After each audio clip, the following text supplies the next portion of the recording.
Great. Good afternoon, everyone. Gold Star members, everybody was here on time today. Thank you. Welcome to Government Operations Committee, June 5th, 2025.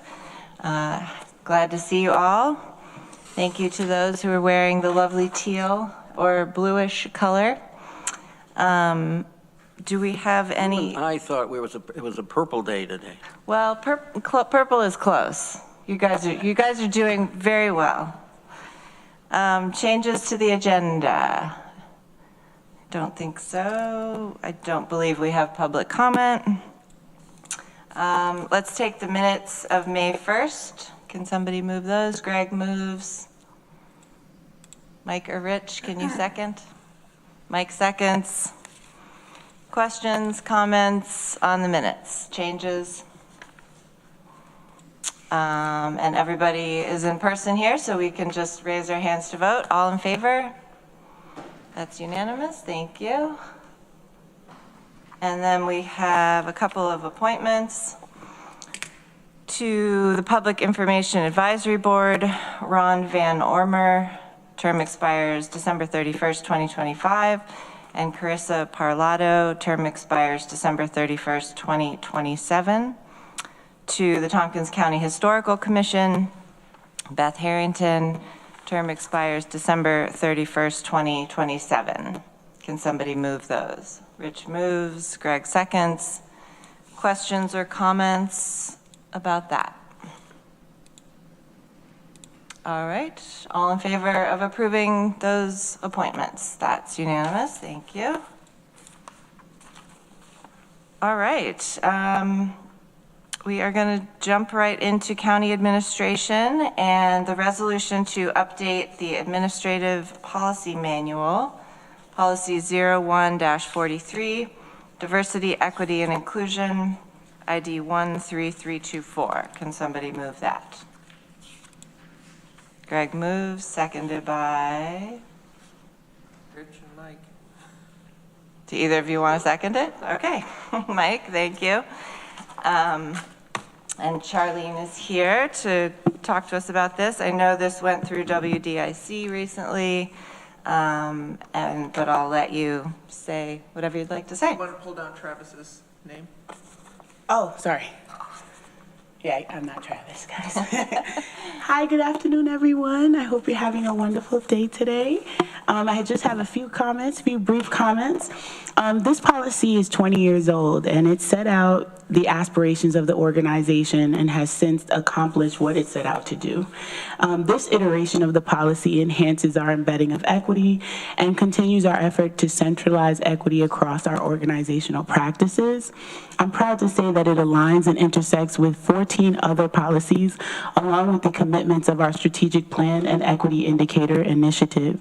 This policy was updated by a group of staff and department leaders who were dedicated. Back on the mic about 4 to 6 inches. Oh, sorry.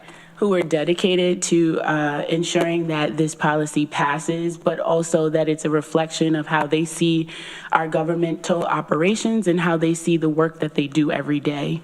I'd like to highlight those people. They went through a rigorous equity lens through this policy. We had a retreat. It was a 3-day, 2.5-hour retreat, or 1.5-hour retreat every day for those 3 days. And some of it was very rough, and some of it was enlightening, and some of it was great.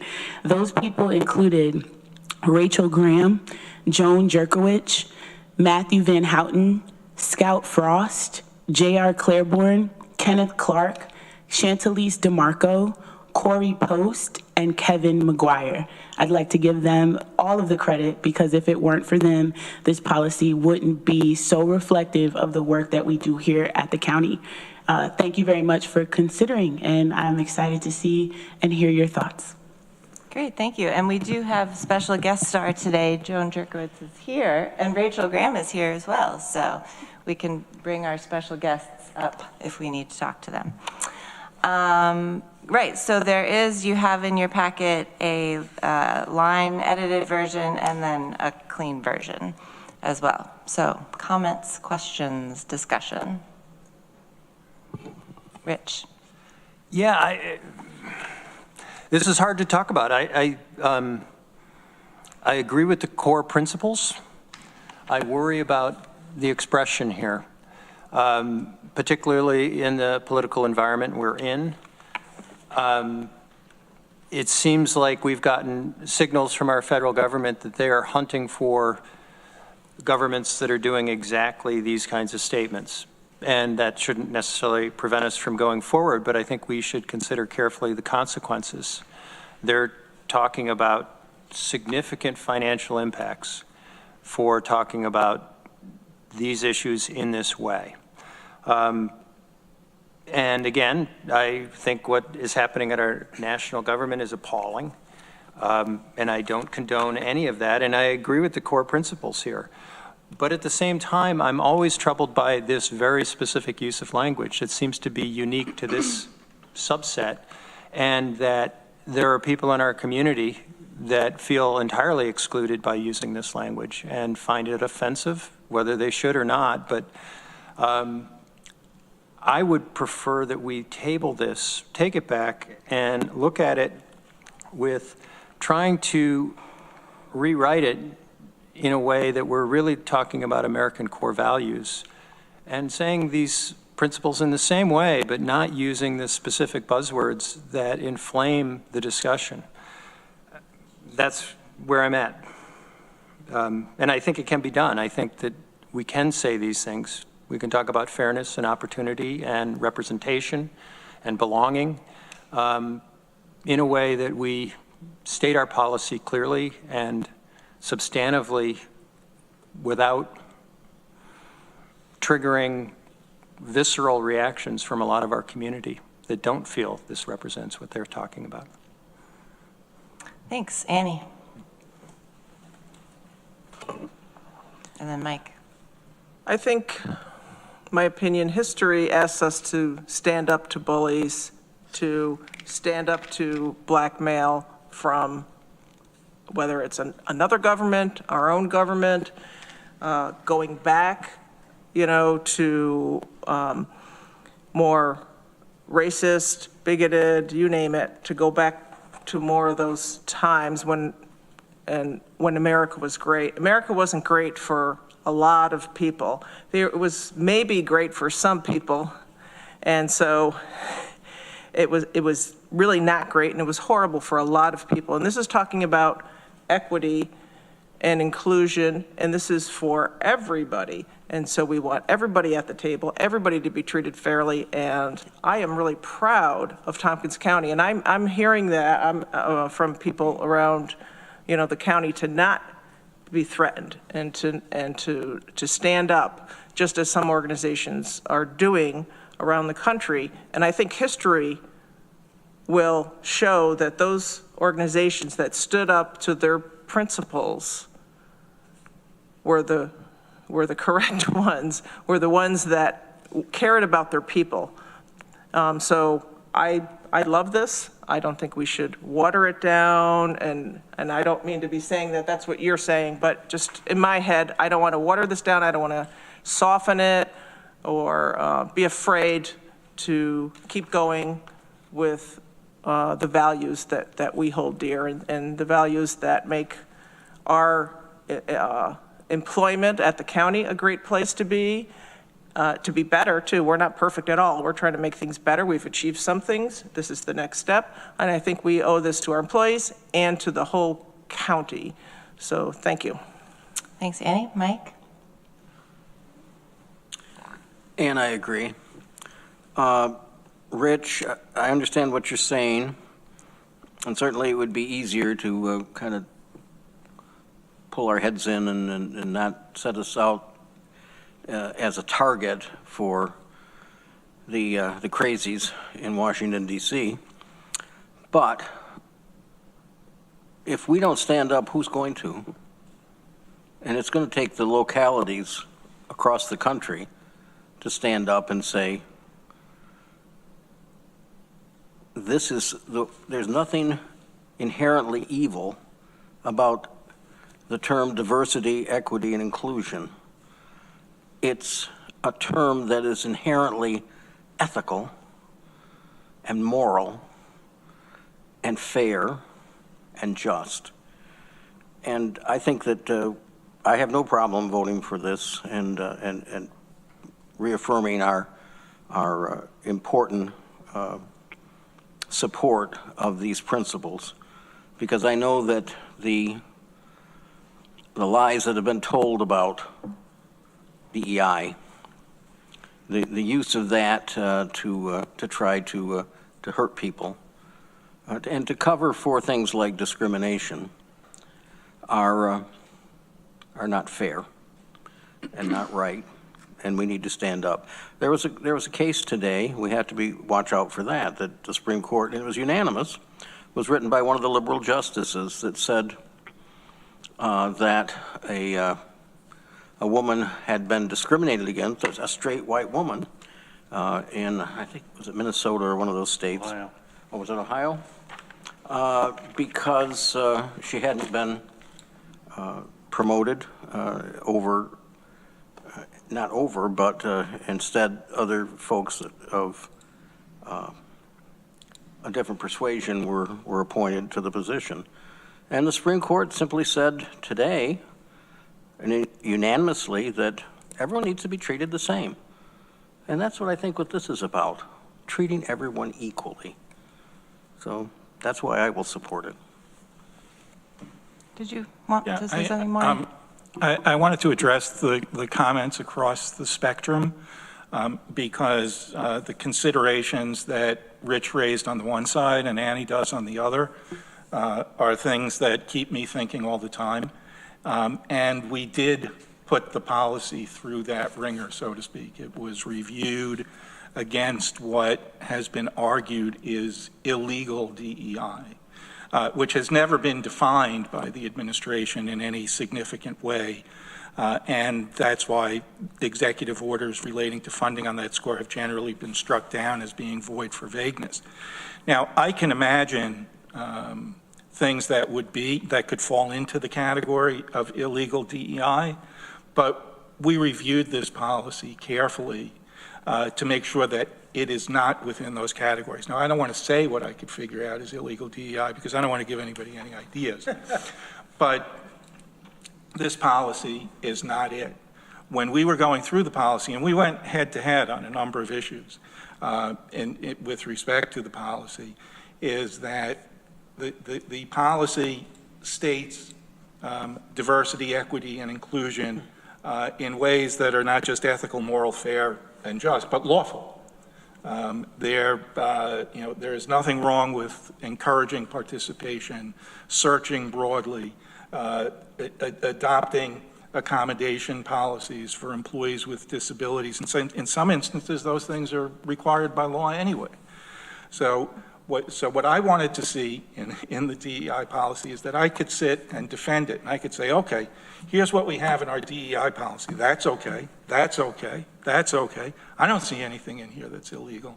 And I think that on that score, this policy is defensible. In terms of, being a target because we have this policy, to the extent we're a target, we are already. We were a target the first day that this administration was in business when they came after our sheriff.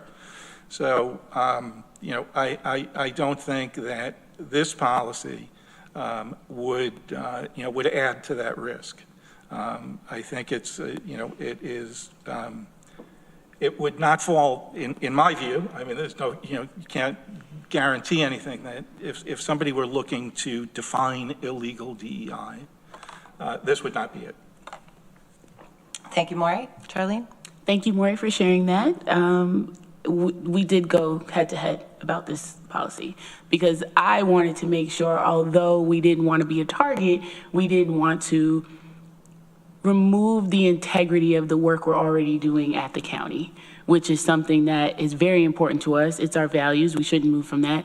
So there was a very ballet type dance between all of us to ensure that the integrity was intact and also that our county attorney was able to argue points should he have to, or should the legislature have to. So thank you for sharing that, Maury. And so we really took the time to ensure that we postured ourselves in a space where we get to serve our community, serve our our staff and also model the behavior, because we are the model to other neighboring counties, villages, towns, and cities. They look to us for this work. And so we wanted to make sure that we measured that impact as we wrote this policy. And then last thing, and I promise I'm out of your hair, this is a direct reflection of what the staff is looking for. This is what they want when they walk into their offices and when they work with our constituents, when they're in the community. This is a direct reflection of how a policy would look that would allow for them to see that in real time. Thanks. I'll just say, I guess I don't fully understand why diversity, equity, and inclusion is under such fire. Diversity means, let's see, is diversity defined?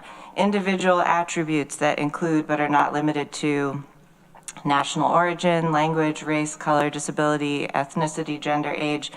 That is diversity. Equity is defined as fair treatment. Period. Fair treatment.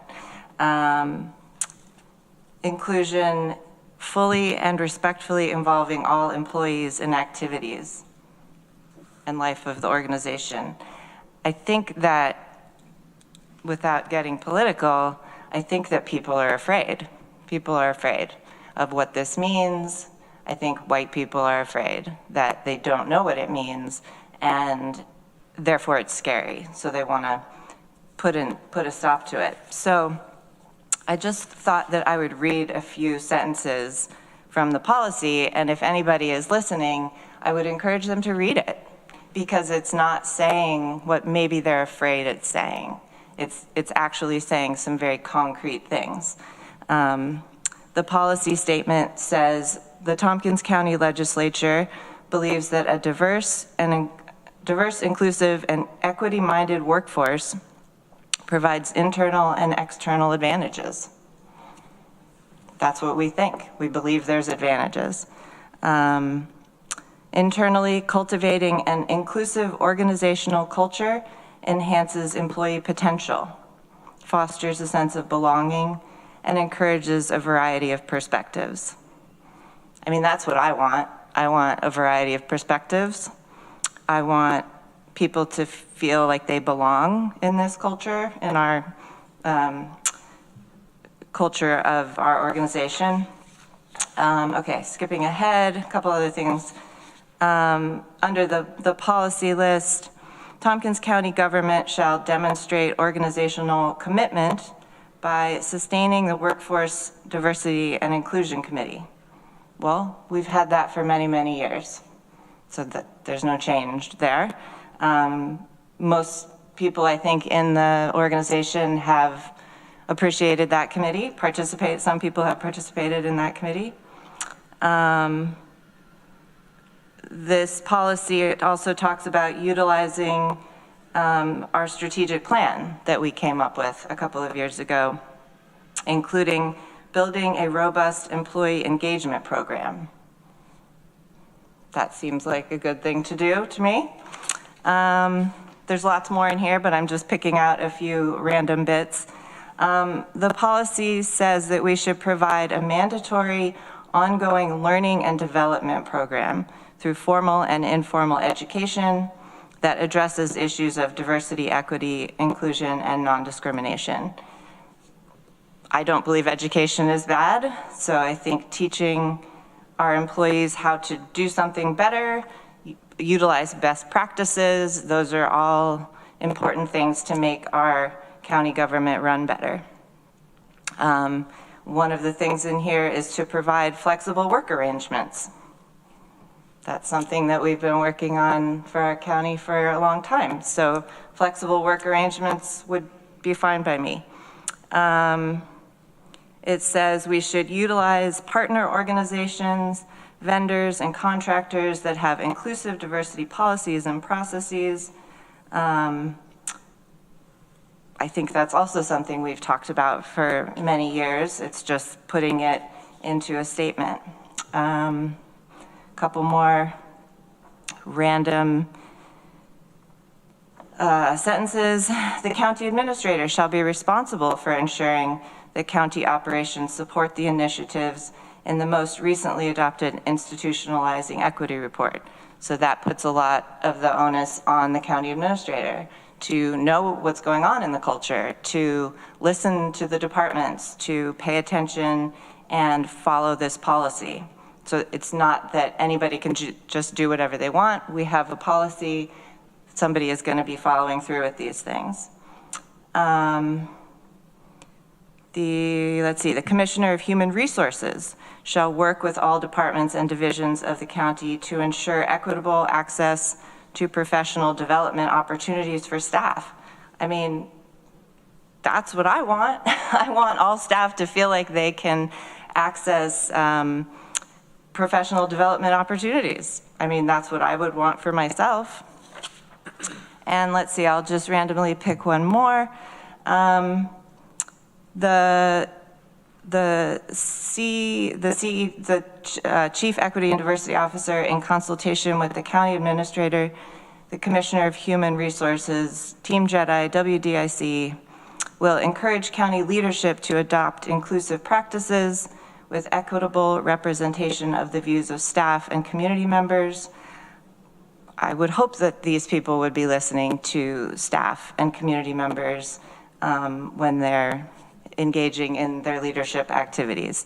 So if you take away the big picture, the words, the jargon, the fear about what does this mean, and you actually look at what we're asking people to do, it doesn't seem so scary. And in fact, this policy has been in place for a long time. This is just an update to it. I think formalizing what the Chief Equity and Diversity Officer has been doing, putting it in this policy. So I get the fear, but like Annie said, I feel like now more than ever, we have to stand up for what's right, and this is what's right.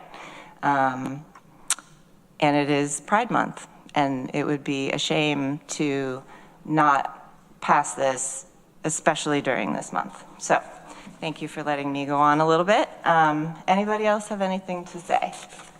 Veronica, thanks for joining us. Yeah, thanks for the opportunity to talk, because I'm not on this committee. I'm very supportive of this policy, very grateful to Charlene and all the people she named for working on it. I was listening to this meeting in my comfortable apartment, and then some of the language awoke a visceral reaction in me, and I biked over here. But it wasn't the language in the policy. It was some spoken aloud.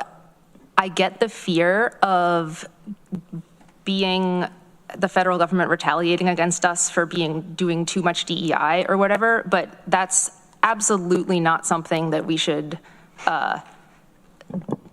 bow to or bend to, or I can't think of the right words. We, like others have said, this is the time to stand up for the dignity of people, inclusion and equity, things that we already say we're committed to. Even from a purely practical level, there's no reason, based on what I read in the news, there's no reason to think that bending to the federal administration's demands actually gets you anything.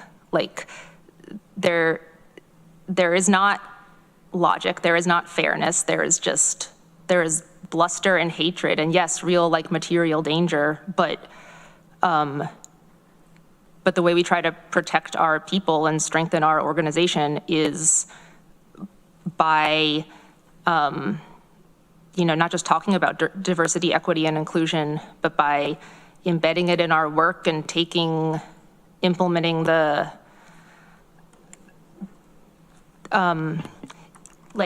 using the expertise of those who are practitioners in this field and who can teach us and show us how to apply it to our organization. So, yeah, I think that's important, and I'm not really worried about if people are uncomfortable with the language in this policy. It doesn't matter that I was uncomfortable with what someone said. That's not a reason to pass the policy. The reason is because it's a good policy that supports our residents and our employees and our community. And there are so many people who I think in reading parts of this will breathe a sigh of relief or be like, just feel a little brighter. Oh, maybe I will come to work at the county, or maybe I won't quit working at the county, or whatever it may be. A little concretely, something I noticed in, maybe it was mostly reading the legislative policy statement and comparing the old and new versions, is that I really like that this one has a lot of more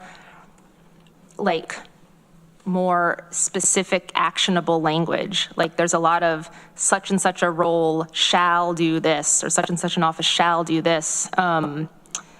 There's the enforcing policies that, where are we? Establishing legislative frameworks that embed DEI principles, overseeing the creation and implementation of strategic policies that, replacing just supporting something. So thank you for that. I think that's, closer to being translated into action, and I hope we all live up to it, assuming that this, this is adopted as it is or similar. Greg. Yeah, I 100% support the work that we have in front of us here. I have a couple of questions, and I also think it's important to, one of the lines here is incorporate a diverse perspective and values is one of the groupings of words in here. And I think it's important during these type of conversations that we do allow for space of people at various understandings or interpretations of what this work is. And I don't fault my colleague legislator John for raising the question, because it is a real fear and concern, and it may be for many. And I think it's our duty as fiduciaries to the county, and also as hopefully the board that can help set the ethical and just and right decision-making mechanisms and policies to sort of weigh the pros and cons of bringing this type of thing to the table. So, Rich, I appreciate you raising the question. I appreciate you calling me. I know when I've had personal challenges with certain things that I couldn't wrap my head around, I've reached out to Charlene and her role and tried to work and understand things better, because we're not all on the same space and continuum, and we're working through this from different perspectives and experiences. And so I think it's important when we have these type of conversations, we hold space and remember that, because that is what we're trying to foster. And if we push too far one way or the other, we're going to lose that delicate balance where we bring all of our diversity and we really create inclusion and a sense of belonging for all people. And I think that that's really important. There's a couple of things, and Veronica, I appreciate you pointing out some of the action items. There are some calls to actions in here, like establishing legislative frameworks that embed DEI principles into all county policies and decision-making processes, and it goes on. Those type of frameworks, what are the next deliverables, and what is the plan to create those so that as 14, soon to be 16, sit around this table, we are incorporating that, and what does that mean, and putting real action to some of these things.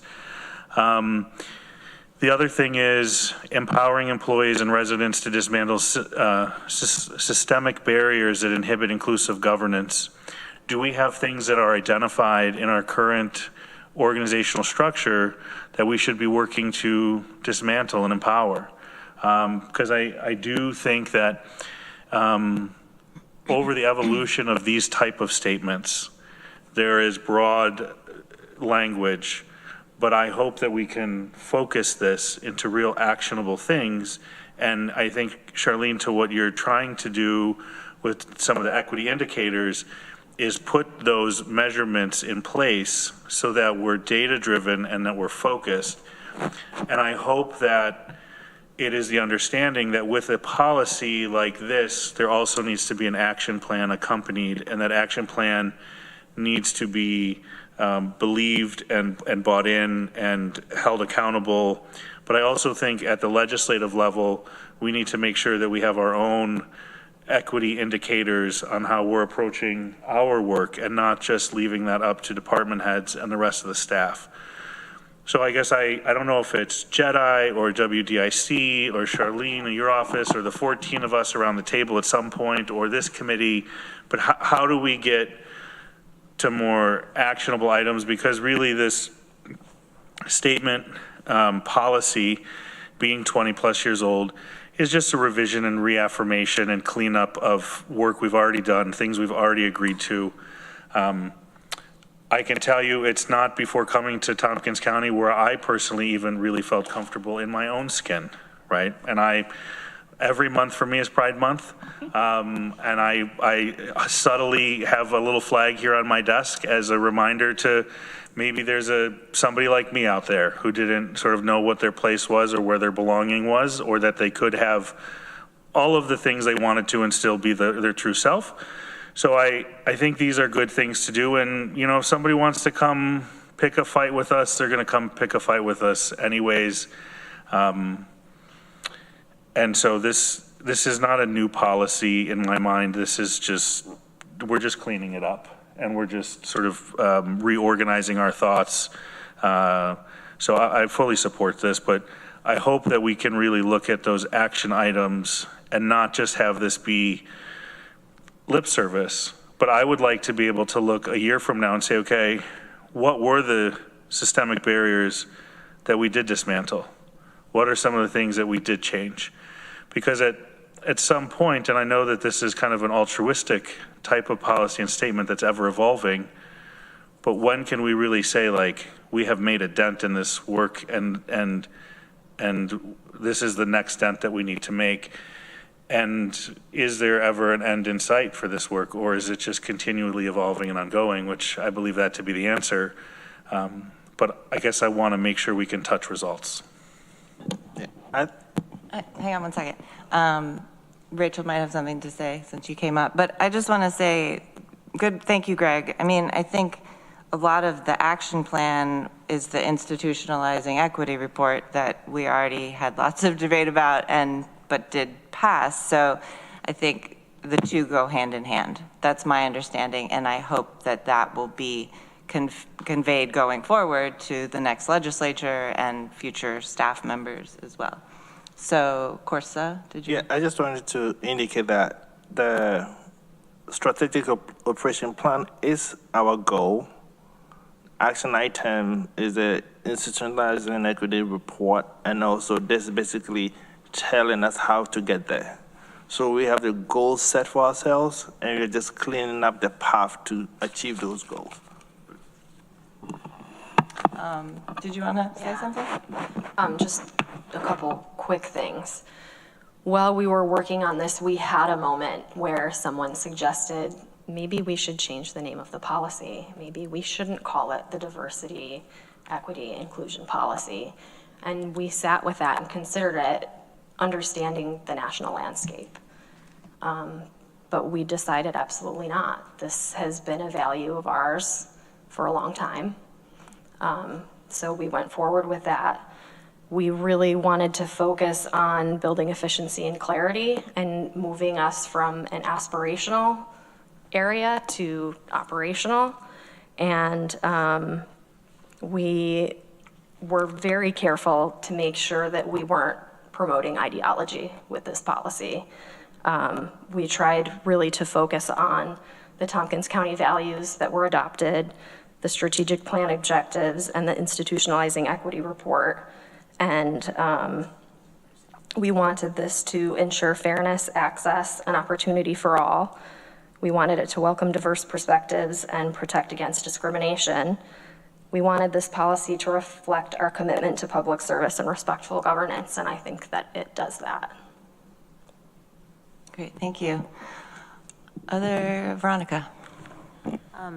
Thanks again. I know I'm not on the committee, but I just realized I'm dressed right by accident. I noticed that too. And so I feel okay talking again. You totally get a gold star. Thank you.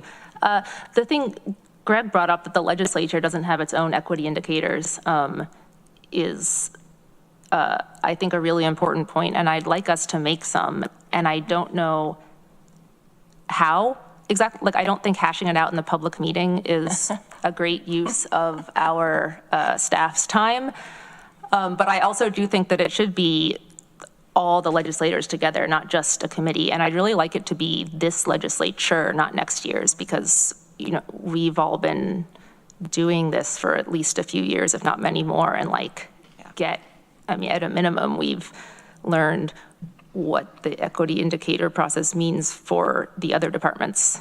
So I don't know whose job it would be to like convene us on that. We don't have a department head, but I guess I'm staring at the chair of the committee about government operations. Equity and diversity officer. And the chair of WDIC. And the chair of WDIC. That would be a nice, right?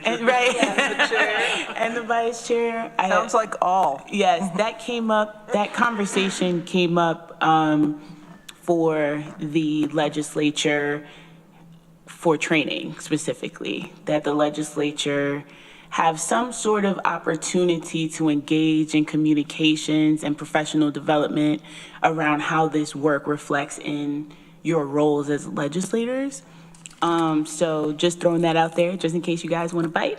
But this was a conversation, and I'd love to spend time with you all discussing how we might be able to develop an EI for you, because you're already doing the work. Let's name it, and let's measure the impact. Yeah, definitely good points. I mean, it's possible that we could do that here and highly encourage our colleagues to come. I know that that's maybe not ideal, but we already have the time set aside. So I'll check in with you and we can see what might work. Rich? Yeah, thanks for all the comments. I have no concerns about legality, Maury. And all the things you read, Amanda, I agree with. And I don't have personal issues with diversity, equity, and inclusion as principles. I think they're good principles, and they do state our values. But what we have here is a policy that a broad swath of the people who live in Tompkins County despise this language. I'm not saying it's right that they do, but if we have any hope or intent to persuade, we're not doing that. We are just stating this and saying we're doubling down on this is the language that must be used. And I don't think we have to use this specific language. In fact, you use the words fairness, access, I can't remember. The English language is so rich and broad, and the core principles are underneath here. We could make a policy, frankly, where we reference the Declaration of Independence, the Constitution, the Bill of Rights, that expresses what we're trying to do here in a way that would reach a lot of people in our community that this absolutely won't. And if we don't care, we don't care. But I think we should. I think in our country, we're at a point we really need a third way, that we have two sides that just absolutely don't communicate with each other, and they won't. And this won't help at all. I understand what everybody said. You don't need to repeat it, please. But I wish we could try harder.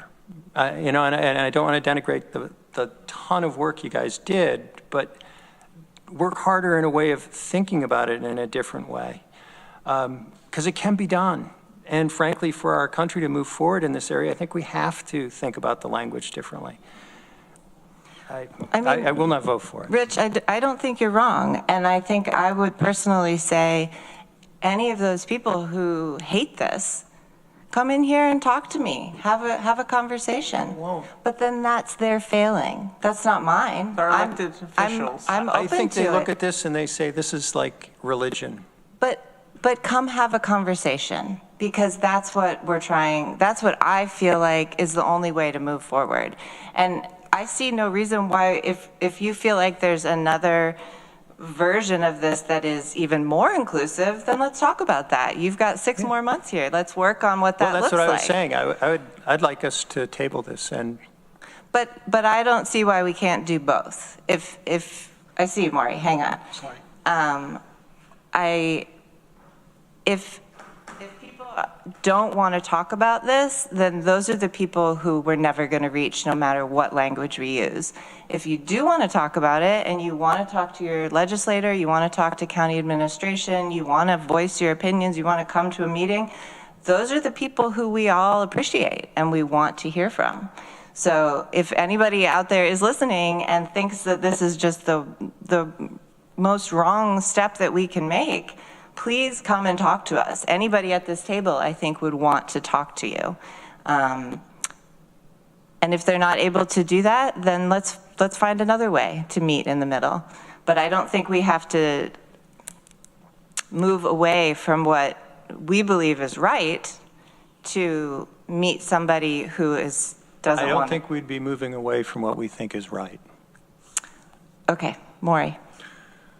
I had a more nuts and bolts issue that perhaps gets to, defanging those very basic attacks. I think this underlies the policy to begin with, but it's something that could be added maybe at the end of the first section, which where we go into the definitions, which would be something like saying nothing contained in this policy shall be deemed directly or indirectly to encourage or implement terms and conditions that favor individuals based on protected characteristics unless specifically allowed by law, which I think that's there and that's in here. But if we say that explicitly, who can say that the policy is discriminatory? It's encouraging inclusion, participation, diversity, but that doesn't mean you go and discriminate against people. That means you expand your organization and you expand your thought processes. So that's something that we could add, and I think, in the editing, there was something like that in there that got lost, and I think it underlies it anyway, but that may be an addition that helps address that point. Yeah, okay, thank you.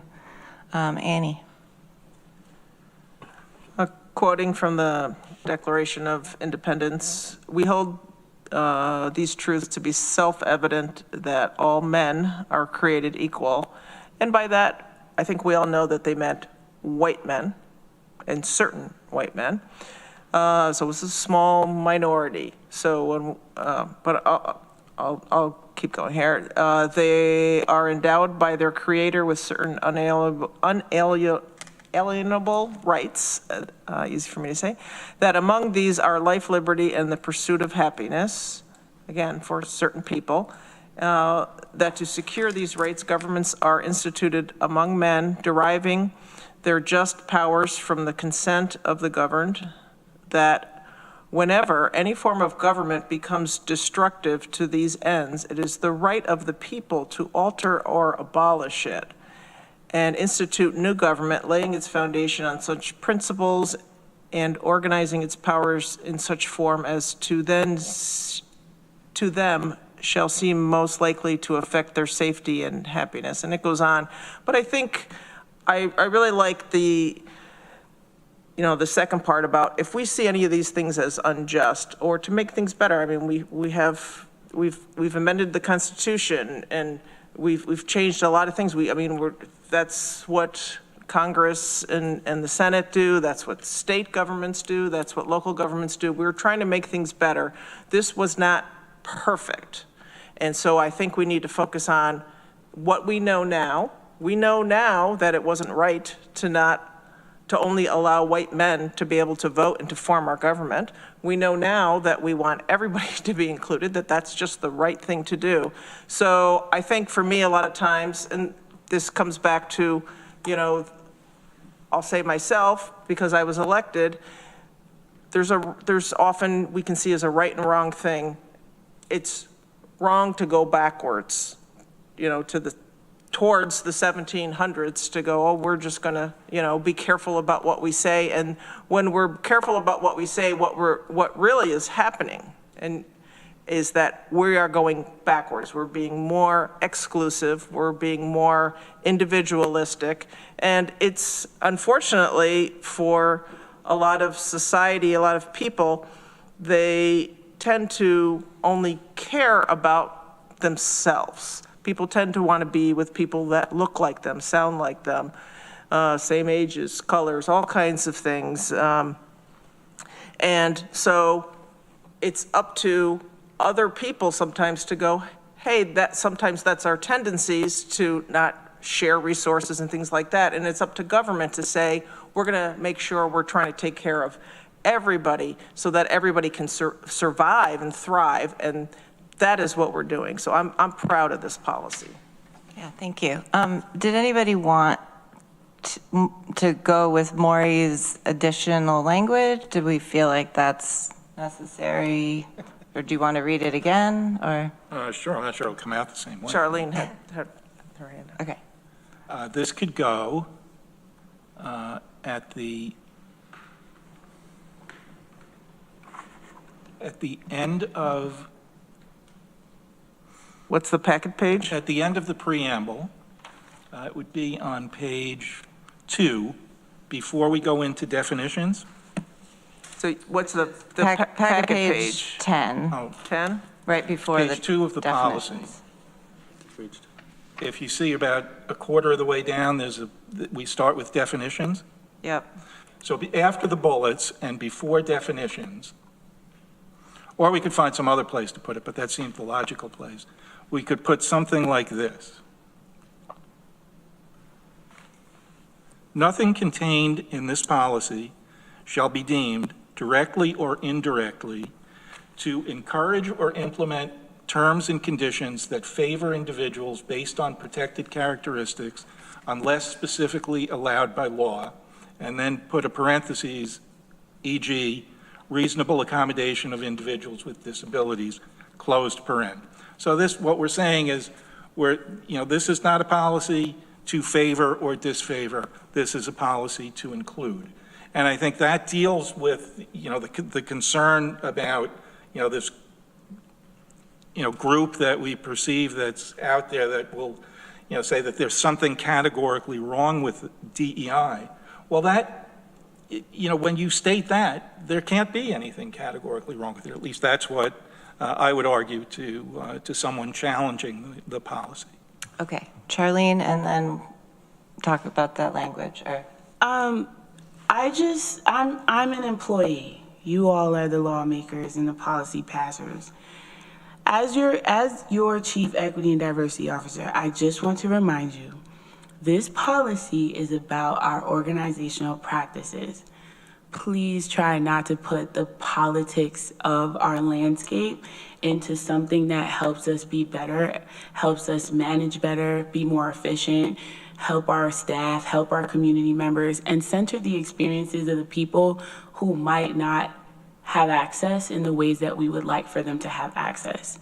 If we center that and we stay there and we stay true to our intent around this policy, I think that the people who might be, opposed to it, I'm going to beg the question, are they the majority? And if they're not, should we be making decisions based on how they feel about it when they haven't sat with us and had a conversation and looked at our organizational practices in depth and have the level of understanding and knowledge that we have related to Tompkins County specifically? Now, I understand that the language is it's a hot topic right now.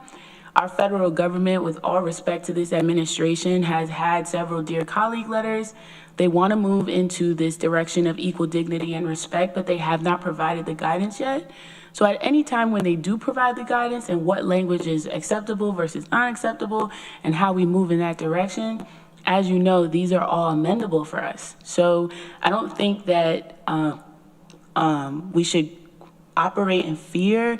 I think we should operate in empowerment and operate in a space where we want to ensure that we're addressing our practices, not how we feel about things. And if I offend anyone with that, I apologize to you. I just want us to stay grounded with our decisions, because this is more about practice than it is about politics. thank you. I appreciate that. And I think that's what I was kind of trying to say, is that if people are uncomfortable with this policy, they need to have a conversation with us. And if they aren't able to do that, then why are we changing this for them when they don't fully understand what we're doing and they won't express what they, yeah. So I think you said it a lot better than I did. Okay, going forward, Mike. Well, you asked, and I liked Maury's suggestion, and I would like to see that added. Okay, would you like, is that a motion? Sure. Okay, is there a second to that? I like the language too, so I'll second it, but I'm going to vote against, so. Okay. Can you go through it again, the language again? Give me a second.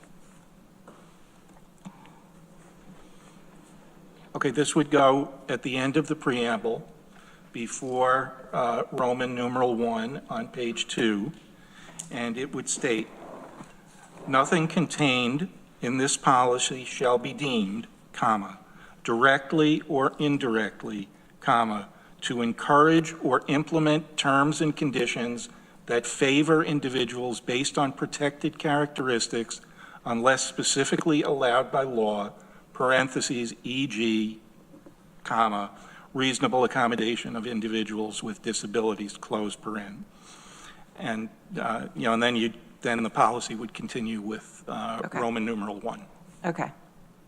So essentially, this is not a policy that favors individuals in protected classes. Right. Okay, so that was a motion, seconded, discussion about that amendment. How do you guys, I mean, you kind of said what you thought. Or we can just vote. You can just vote? Okay, all in favor of that amendment? All right, that's 3 opposed, that's 1. So that is now part of it. We can highlight that at the legislature, assuming this passes now, at the legislature, and can be discussed again. Okay, any further discussion? Greg? I think just one thing is, again, I'm going to support the policy. The words diversity, equity, inclusion, right, have come with baggage, right, for good reason, and for some perceive it as a not good reason, right? And so I think sometimes as we're looking at, as we try to advance things, we have to understand how certain things maybe are or have been politicized. And if there are different words that could broaden the inclusionary nature of a policy or program or measurement tool, I think we should be open to that. Again, for me, it was gay marriage, right? I grew up in a Christian conservative home. I understood the sacrament of marriage from a religious standpoint. I just wanted to be able to marry the person I wanted to marry and have a legal contract and go about my day. To me, it didn't really matter what you called it. I just wanted to have those rights. So if it meant not fighting about a term, for me, that wasn't important. But what I got from that fight was what the outcome is what I wanted. And so sometimes I think we have to maybe look and say, are some of the things in terms of very specific terms worth fighting to slow the outcome or progress or getting more people on the bus or part of the conversation or at the table? I don't know, and I think that's maybe the point that Rich is trying to make. But again, we have a diverse county, right? We have a broad sort of cross-section of a lot of different people and perspectives and places. So I just think it's important that we always kind of keep balance in mind. And what do we want? Do we want the outcome or the goal? Or are we, holding on to specific things that maybe if we just let go of, and I'm not saying we should, or it's the right thing. I just ask that we have this type of discussion. And again, to my earlier points, I think that this is what a policy like this allows us to do, is hopefully to have a safe space, to have these discussions, to have a vote. And unfortunately, in government, there is politics. And it is, you can't govern without politics. And so it's going to come into play. And it's something that as electeds, we have to worry about more than those that are charged with the action of carrying out the government, which our staff do so well. But this is messy, and it will continue to be for years to come, unfortunately, but I think we should vote. I wish we wouldn't have added that amendment because I don't think it's necessary. I think it just draws further point to some just division that's not, and maybe we can clean that out of the policy when it goes to the legislature floor. But I'll still support it because I think it needs to be a whole legislature discussion. Okay, last comment, Veronica. This is neither praise nor criticism, but I just want to note that in describing why we might want to consider using different terms than diversity, equity, and inclusion, Greg used the words diverse and exclusionary. Sorry, inclusionary. You did not say exclusionary. It was just interesting. Can I? Okay, last comment. Very last. Can I add something? This debate that we're having, it's nothing new. It's just that in the environment we're in, everybody's been driven to their corners and afraid to come out and meet in the middle. But the debate over affirmative action goes back to the 1960s.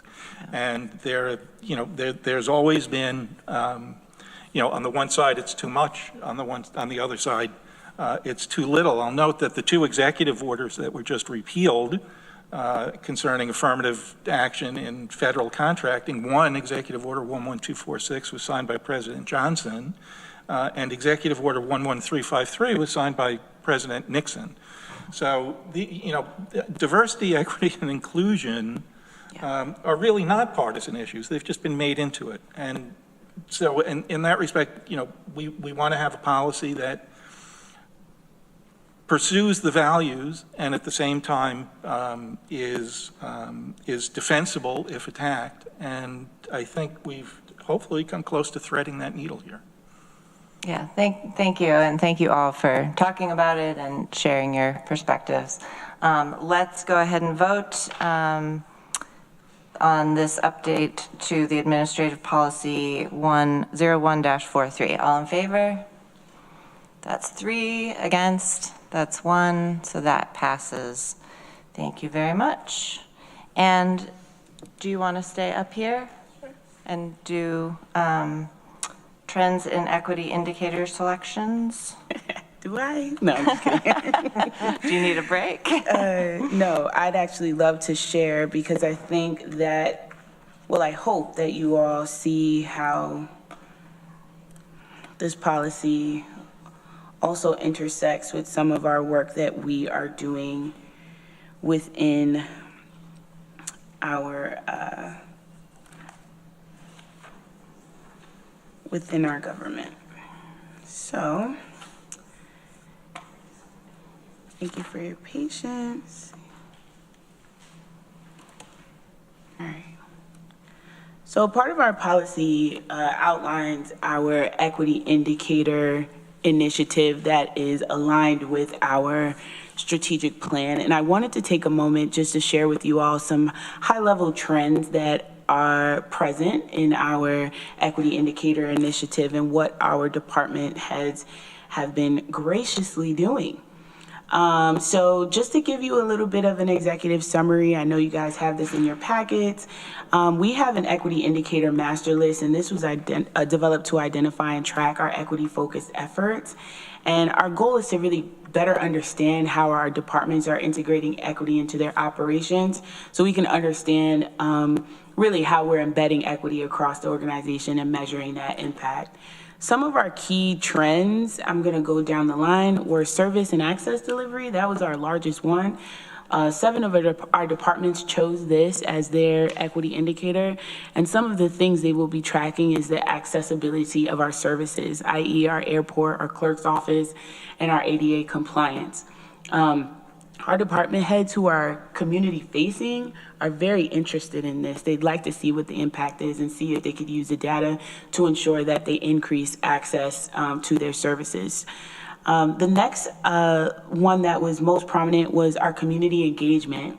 So 6 of our departments chose this one, and they are tracking indicators over various themes, community events, stakeholder engagement, youth, and then our recycling programs. Youth and recycling programs are very, very adamant about what community engagement looks like because this drives their initiatives, this drives their programming.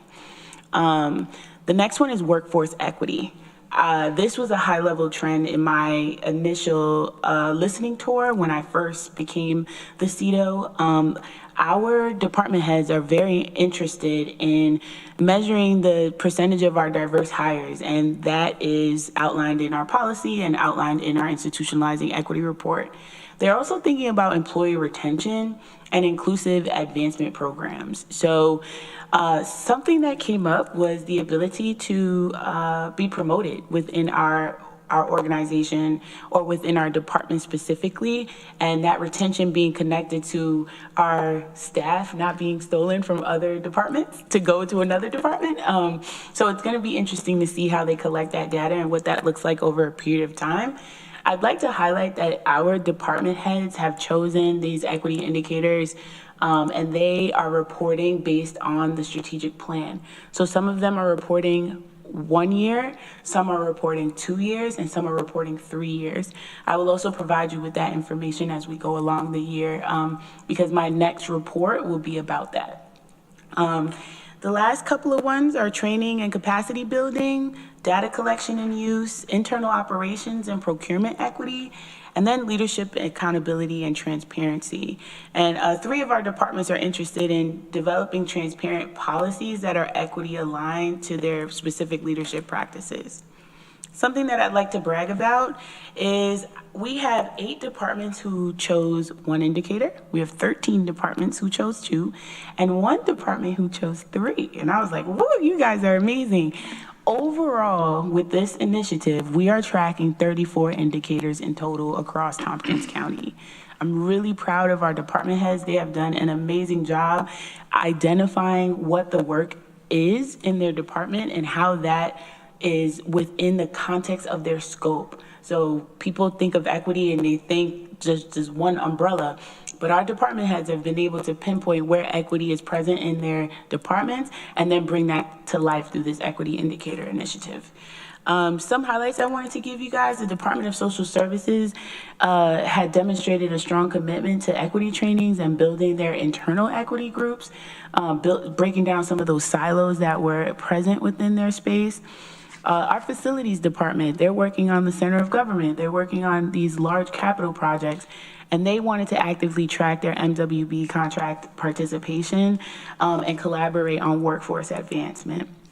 County administration, we're tracking our training completion and are aligning all of our policies with equity goals. So as you all are seeing, some of the policy languages are moving in that direction because we'd like to reflect through our policies what our institutionalizing equity report outlines, as well as align that with our strategic plan.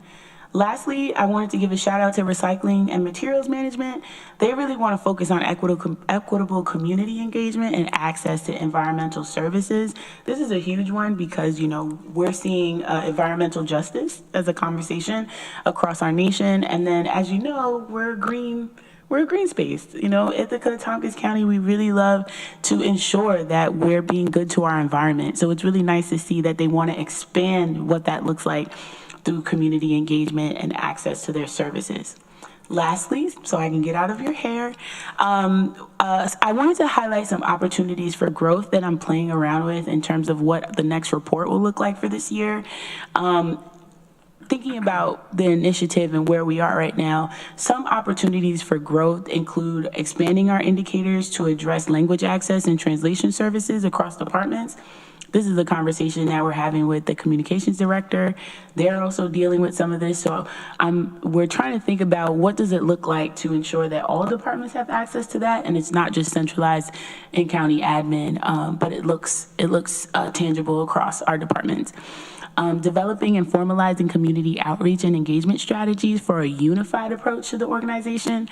So really centralizing what it looks like for us to tap into the community with community forums. And for example, we have the Center of Government that will be going out into the county talking about what the Center of Government project, we're doing a listening tour in the county.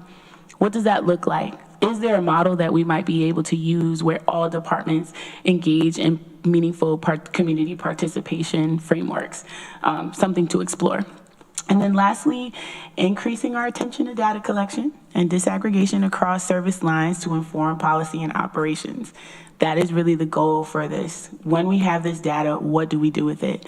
And hopefully we get to disaggregate that data across our service lines, meaning our community-facing departments, to inform that policy and the operation so we can measure the impact over time and make sure that we're make sure that we're enhancing access to community members that may not have that access. And that can show up in many different ways depending on what the department service is. So that is it. If you have any questions, you can ask. Great, thank you. Questions on this? Greg? Two questions. For opportunities for growth, expanding indicators addressing language access and translation services across departments, is that for internal employees or is that for access to community members to access? What do you, or is it both? It would be both, but scaffolded. So we would focus on external and then turn internal. If we had any individuals who might have language access barriers, we would be able to accommodate that. But this is really focusing on how our community constituents, our community members accessing our website, our YouTube page, our services, and seeing if there's a unified approach to that across departments. So it's not just coming from the director of communications, but each department has the ability to man that so that they understand how people are accessing that service. So I have two other questions. Mm-hmm. One, I would like to maybe see how in the marketing of our jobs and position descriptions and things like that language access also exists so that we can encourage those that may not be native English speakers to navigate the employment process with Tompkins County. Because I do think that that's one of the resources and benefits we do provide to the community is being an employer of choice. Mm-hmm. So it may not be just navigating the DMV or the clerk's office or assessment, but how do they come into the organization, and hopefully that we keep that focus too. And then the developing, so that was more of a statement. Developing and formalizing community. Can I just interrupt you before you move on to the next thing? Yeah. I mean, so you probably remember that a couple of years ago, Dominic was working on this pretty intensely. So with our entire website being translated and there was, native speakers doing the important pages and all of that. So maybe in the next month or two, we could get an update from you and our communications Did we fund director. that in the budget? Did that make it through or no? Yes. Yeah. It did, right? Yes, we are currently working on that. And I say we because we're supporting Monica. Monica is the one who is spearheading that. And we are diligently and intentionally identifying ways to ensure that we have access for all of our community members. So I believe within a month or two, we might be able to provide you with an update or let you know exactly where we are on that. Yeah, that would be great because that was a huge thing for a while. And I guess my point is more on the in bringing people into the organization. Mm-hmm. What does that look like rather than just providing access to government services? How do we provide people to government employment, yes. Which is a great career path for many. Community outreach and engagement strategies. I think to some of the conversation we earlier had is really thinking creatively about where are some places and who can help create the space for what may not be perceived as folks that are traditionally part of these types of conversations. Mm-hmm. And I don't know how to dance around that, but I think everybody knows what I mean, right? How do we go to some of the places where maybe these conversations aren't happening and try to bring people closer to the center of this work? Yeah. There is a framework that DOT shared last year called Meaningful Public Engagement, and they are using a model that centers the experiences of the community members to drive policy, and it's a very comprehensive approach. And so this is something we were thinking with the prior administrator. We were thinking about exploring that unified approach and perhaps adopting some of that framework in order to achieve that. There are measurable outcomes when you use that framework. So there's a lot of different ways we might be able to approach that. This is specifically department focused. So right now the topic of discussion is DEI, but for example, if we have a department like recycling management who chose community engagement, what type of resources are available to them to go out into the community where they're able to measure the impact as to whether or not it was even valuable. So that's where this lies. But Great.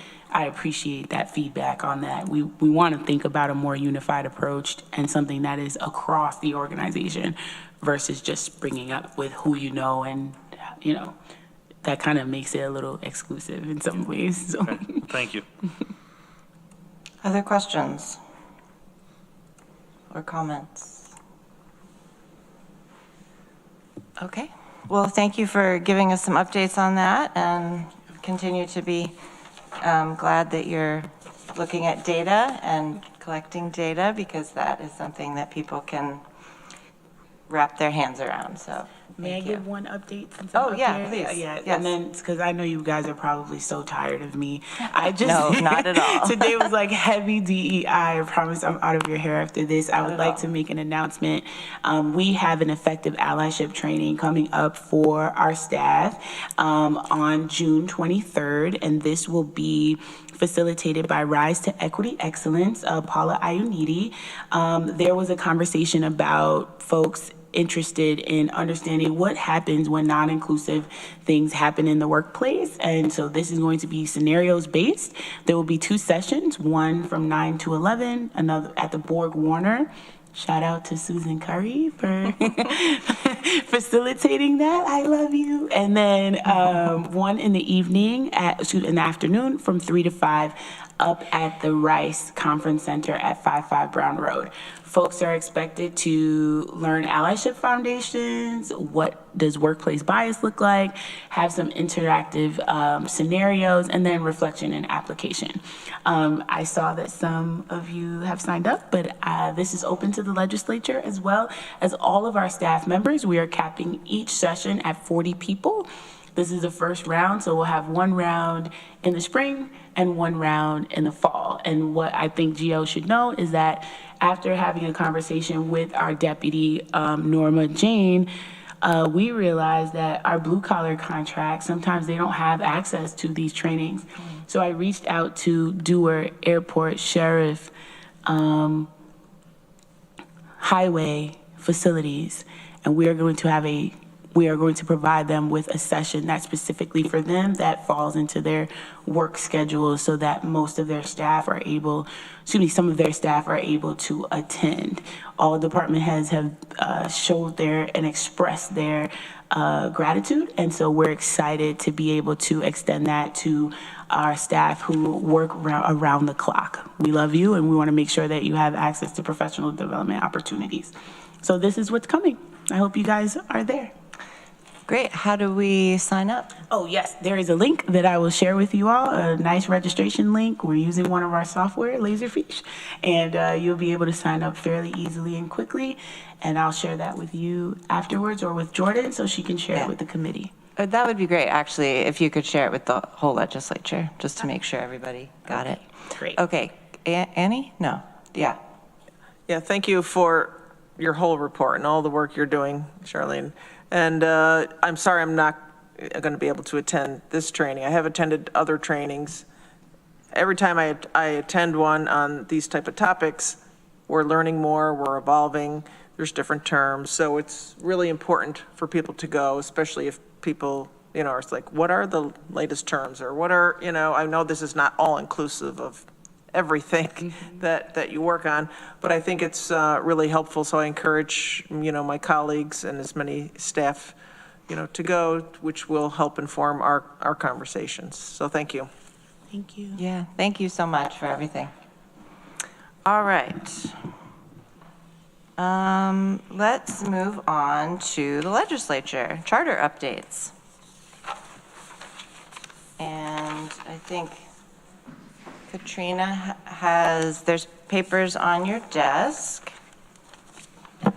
And these are the things that we have talked about over the past year or so. Yes, So they are. Go ahead. These are just, I went through and compiled all the charter updates and added the appropriate sections of the charter to go ahead and ask to begin to review. I'm going to meet with Maury tomorrow, and we're going to provide some suggested language for some of these changes. But if anybody has input, you can let me know in the next Okay. couple weeks. And So it looks like there's 4 things, and the papers the charter sections were provided, like where those would go. I provided the full section of the charter relating to them because I know one of the suggested changes was to review the county administrator's responsibilities to ensure that they state that he can delegate. But I included the whole section so that if you want to that's review great. them. Questions on those right now? We don't have to necessarily discuss them. They'll be coming back with an actual resolution. Annie? Thanks for letting me chime in. Let's see, so looking at, right now, I mean, I'm looking at both of them, but for the chart here, so the second one, so if we're changing the charter to the number of legislators to an odd number, is that going to, because we're not going to have that for the next folks that are elected, is there going to be a certain date that's going to be effective, like after? I think this was the discussion we've had with, Mike has brought up several times, and it would not be the next legislature. It would be going beyond that, the following legislature. Redistricting. Yeah. So the language will reflect that somehow? Yeah. Okay.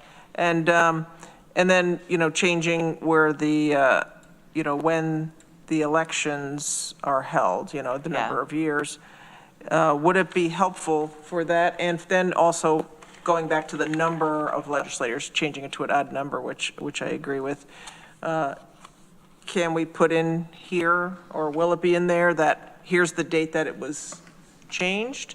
So that that's kind of like a historical thing too, that it keeps us with the history, like we amended it at this point, and that stays with the document.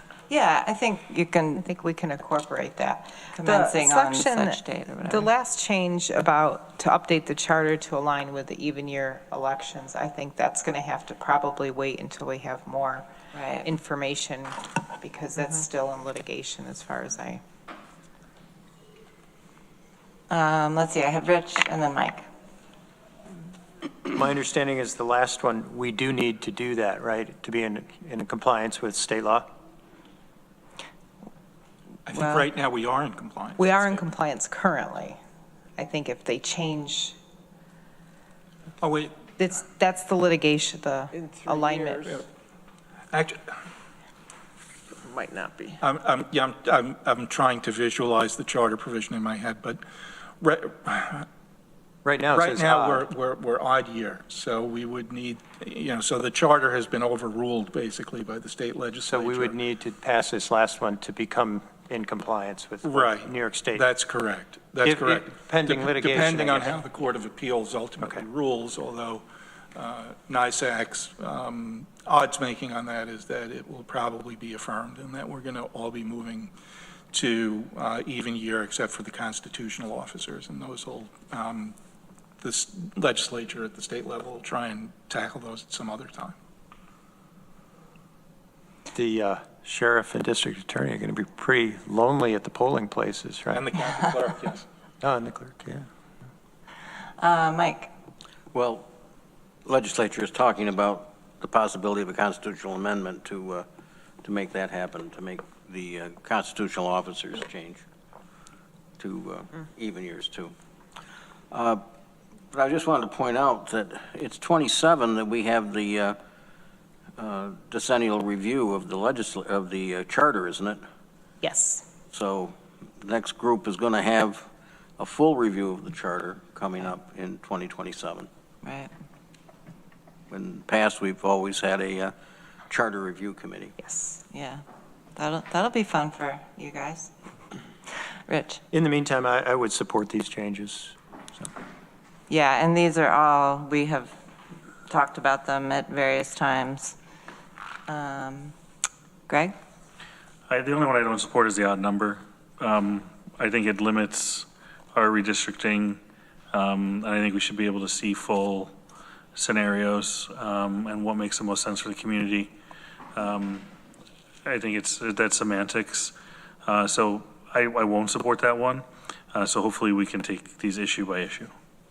Yeah, we'll figure out the best way to do that because, yeah, folks should be able to vote on each one individually. Katrina and Maury will help us figure out exactly how to do that. Okay, do you have a sort of estimated time when this will come back with a resolution? July. July. Yeah, if we're just doing these 4 and putting off the full charter review until 27. That's right, we are putting that off. And I look forward to the full charter review too. Yeah, you're going to have fun. Okay, thank you for that. Okay, reports. I was going to thank Lori Scarrett, our Chief Finance Officer, but she is not with us today. I think tomorrow is her last day. But many, many thanks to her, who she's been with us for a while and has done lots of great work. We did say some nice things on Tuesday, but she has reported to this committee all these years, and I appreciate her work. So you can take that back to her, Drew. And then my next question for the committee actually is about the July meeting. We are scheduled to meet on July 3rd at 2 p.m. And that week was our first meeting in July of the legislature, which we have canceled. And the 4th is obviously 4th of July holiday, which no one will be working. So will committee members be here on July 3rd, or would you prefer to get some dates to reschedule?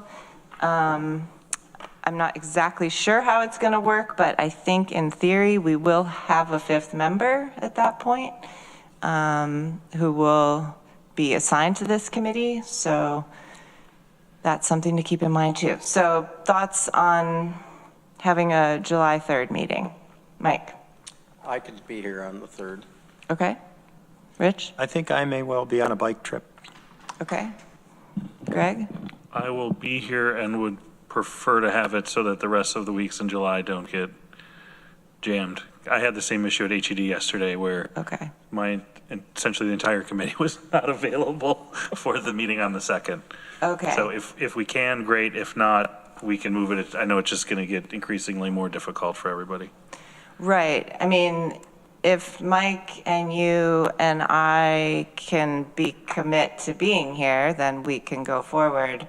Again, we don't really know about our 5th member, and it sounds like Rich will be away. So I'm fine with keeping it and making sure we show up. Okay. Is that good with the clerks, or do you prefer? Okay. That's fine. Okay. All right. Then let's keep it on the 3rd. Okay, I don't have anything else for a report. County Administrator, do you have any updates for us? Very minimal. So we are closing down the DSS search. We are at the very final end. We should hopefully be able to get the process closed out by the end of hopefully next week. Whole health is all closed out. We've offered the position. We are going through some few logistics, and we should be making a public announcement hopefully on or right at the day of the next legislature meeting on the 17th. Will the person be here? Hopefully, that's part of the logistical arrangement. Okay. We yesterday met and reviewed 2 bids for our shelter program. I would say it was very encouraging experience with those 2 entities. We are reviewing another 2 tomorrow, and because of the urgency of the process, we are hoping that we can close it up very quickly as well, so that we can identify a provider to work with our shelter developer to put the HHAP application in. Those are the key things that we're working on. I think at the last TCOC meeting, we discussed countywide E911. There's going to be a team meeting to discuss that. And also, we're working with CGR in terms of the instruction for legislatures to do a countywide study of the expanded emergency services and how to pay for it. So that is coming. At the county level, at the department level, we are deciding on our move process. Eventually, the county administration and human resources will be moving to Green Street to make way for IT in the old jail. So it's a significant logistical headache for IT and facilities. We are hoping that we can get that accomplished by the end of the month. It's going to be a stretch, but we're working on that. So those are key things we are working on right now. Yeah, that's a huge shift and transition. Yes. If you need any, strong muscles, you can call on the legislature. Yep. The call will come in. You've can- got her cell phone number. We right? can move furniture. Annie. Yeah, just to reiterate, so for who's moving, so HR and administration is moving over to the mental health building. Yes. And anybody else from that building? No, so basically HR and admin to mental health, IT to old jail. To the old jail? County attorney will still be in the old jail, but just a change Okay. of floor. Okay. And finance, Finance is staying put. staying there for now? Yes. Okay. And then IT is moving? Okay. Yes. Thank you. You're welcome. Other questions for Corsa, Rich? So you're going to be over in the mental health building. Yes. We have a key fob that works in the old jail as legislators to get in to meet with people there. Will that also work over at the new building? Yes, it will. We will speak with IT and facility to get that work. But the conference room at the old jail will still be active. That are not being shut down. So we will still have access to both basement and the first floor conference room, as well as 2 additional conference rooms at the Green Street. So we will make sure the legislature for work on the 5th floor, because the 5th floor is locked out to the broader building. So that will still be maintained, and the legislature will have access to the 5th floor. To be able to do that, okay. Great. Other questions for our county administrator? I don't see any. Great, thank you. Thanks for being here. County attorney, Maury, do you have updates? Other than the item I circulated by email earlier today and all the things I've had to say here, I have nothing further to add. I think you're probably tired of hearing from me today anyway, so that'll be my report unless there are specific questions. Great, thank you. Questions for Maury? I was thinking that do we need to schedule our legislature 6-month update with you, Rich? It's Rich and myself and Mike Sigler. Yeah, that would be, Is it? yeah, I mean, we're at approximately the Okay. 1-year point. I had written up some suggestions for the rubric that I had sent around to the committee and to Ruby, and I think that's where it stands. So Okay. whenever works for everybody is fine We with should me. maybe later this month or early July get that on the calendar. Okay. Great. Our Deputy Director of Finance, who will very soon be our Interim Director of Finance, Drew Brayman. Good afternoon. Just a couple updates. We do continue to work to finalize our 2024 audit, and along with that, our 2024 report to New York State, commonly referred to the AFR, or Annual Financial Report. Lori's last day is tomorrow, and we'll be wearing pink in honor of her favorite color in her request, so. We still have retirement cake there available if any of you Nice. want to stop in, so. Greg's already prepping for Yeah, that. Greg so. is dressed It's his to, only clean shirt. He might be wearing it. right. You might see it tomorrow, too. Might see it tomorrow. We are kicking off the real property tax auction next week on Tuesday evening. We'll be having an informational meeting via Zoom for any people interested in purchasing them. So hopefully we'll get off. We're working on at least one more property today, actually, so. All right. Questions for Drew? Greg and then Mike. I would say there was a number of us that were able to sit with Lori and do a formal exit interview, and that was very informative, and I commend her for putting some information that we had sort of requested when first getting her notice together that made that transition hopefully easy for Drew and team and for Corsa and then the next person to fill that role.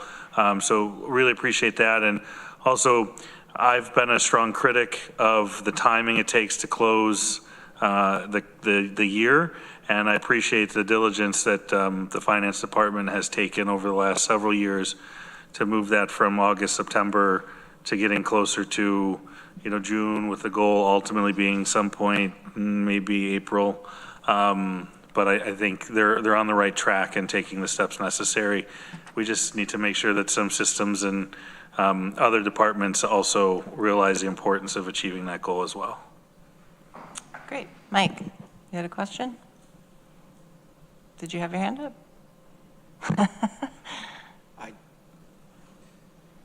Yeah, I did, and just trying to remember what the question was. At our legislature meeting, city council was saying that their auction is going to be at the same time as ours. I think that's the first time. How's that going to work? It actually is a very old agreement that we went over with Maury from the 90s, wasn't it? It was old. Somewhere around there. Yeah, 90s, 2000.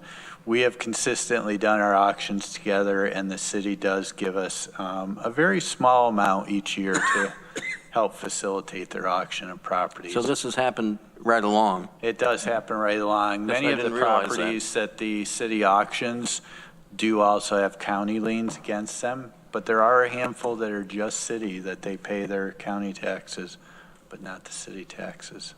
So I think there's 2 this year that have not paid their county taxes, or that have not paid their city taxes, but have paid the county up to date. They used to do that to the villages, they'd pay the county but not the village tax. And that's why, 30 years ago, the county agreed to take over and reimburse the villages for the taxes. And then when the county forecloses, it takes care of it. But towns have been. All right, great. Thanks, Drew, for being here. Our communications director, Monica Salvage, do you have an update for us?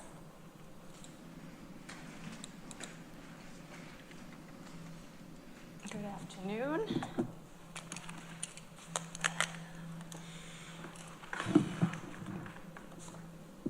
May has been a busy month. It was a real whirlwind for external and internal communications. I hope people are not sick of my emails by now, but there's been a lot to communicate. So a lot of my time was spent over the last few weeks on the Center of Government Community Engagement effort. I've organized 4 town hall sessions, and you have all the information probably by now in your calendars, in your emails, and in all sorts of different ways. We were very happy to organize those also in rural areas, so it's not just in Tompkins, not just in Ithaca, but also in 4 communities outside of Ithaca. I've developed a web page for this project, so as the progress of this project moves on, we have an opportunity to put more and more information on there. I also received some historical data, so with time I will put that on there too. So we want to be really transparent with this project, and now with that webpage we can do that. We have our meetings on there. We have some images on there. Once we get more, we can add those as well. We also have the community feedback survey on there. because not only do we want to go out to the community to talk about the project, we always want to get feedback from the community. So this is really the opportunity for residents, and especially for people who consume county services, to give us feedback on how they currently experience access to those services and what they would like to see in the new center of government.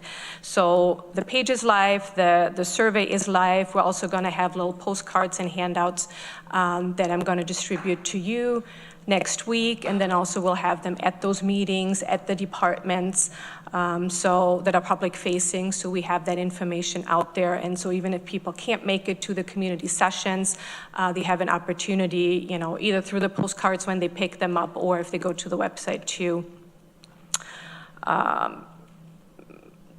provide their feedback and their thoughts. I'm also in the process of translating that survey into Chinese, Spanish, and Russian.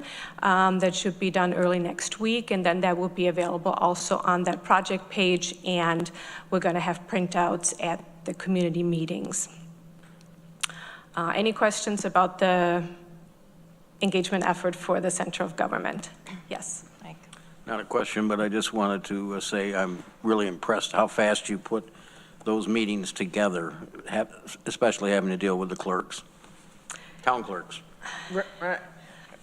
Yeah, timelines were tight, but they were all very accommodating, and they, you know, they were ready to go. And I also go out.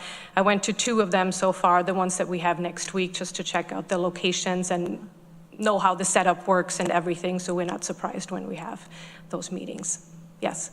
Annie? Great, impressed that you went out to the sites. Thank you for doing that. It's setting it up, and as Mike said, all the other work that you're doing. I like the center government sites, and the survey, and I know you help with that too, and the cards that are coming out, the postcard size.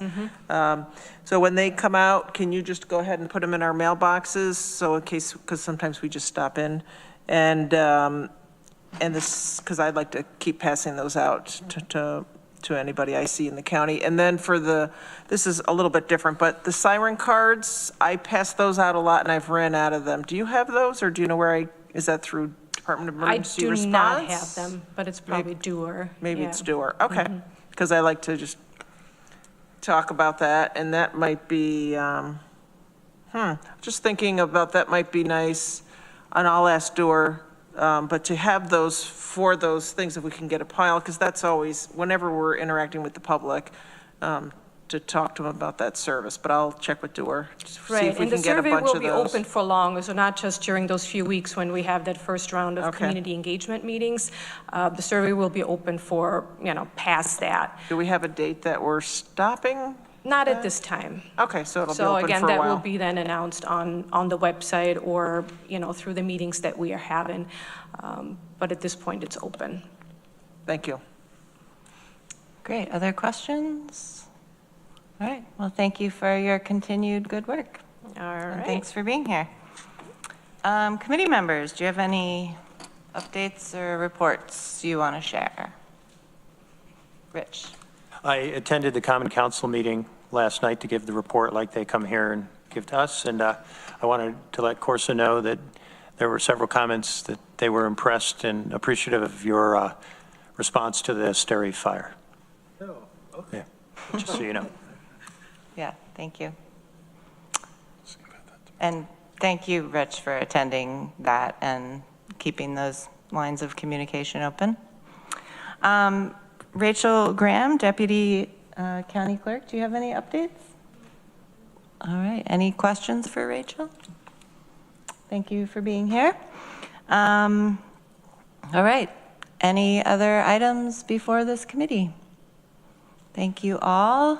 We'll see you on July 3rd, and happy Pride Month. We're adjourned.